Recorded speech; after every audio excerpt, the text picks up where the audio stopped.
शिवसेना सदस्य नोंदणीसाठी युवा सेनेच्या वतीने गावोगावी जाऊन सदस्य नोंदणी करण्यात येणार आहे। तसेच संपूर्ण भोकर विधानसभा मतदारसंघामध्ये गाव तिथे युवा सैनिक असं अभियान राबवण्यात येणार आहे। त्या अनुषंगाने भोकर विधानसभा मतदारसंघात युवा सेनेच्या वतीने आढावा बैठक संपन्न झाली असून या बैठकीला युवा सेना मराठवाडा संपर्क नेते विपुल पाटील पिंगळे तसेच किरण गायकवाड यांनी मार्गदर्शन केले व येणाऱ्या स्थानिक स्वराज्य संस्था निवडणुकीसाठी युवकांनी पक्षवाढीसाठी काम करावे, जेणेकरून युवकांना स्थानिक स्वराज्य संस्थेच्या निवडणुकीमध्ये आम्हाला संधी देता येईल, या हेतूने काम करावे अशा सूचना करण्यात आल्या आहेत।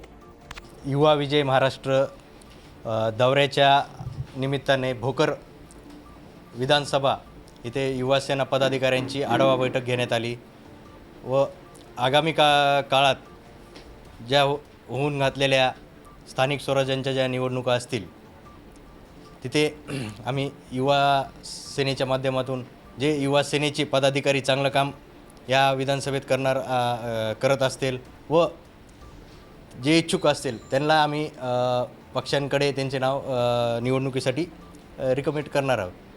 त्याच युवा सेना विजय महाराष्ट्र दौऱ्याच्या निमित्तानं युवा सेना पदाधिकाऱ्यांना सुद्धा आढावा घेण्यात आला। या आढाव्यामध्ये सदस्य नोंदणी असेल, त्याचबरोबर शाखा उद्घाटन असेल, ह्या सर्व गोष्टींचं त्यांना येणाऱ्या 15 दिवसाचं आम्ही एक टार्गेट दिलं आहे आणि ते टार्गेट या भोकर विधानसभेमध्ये पूर्ण करतील हे मला या निमित्ताने वाटतं।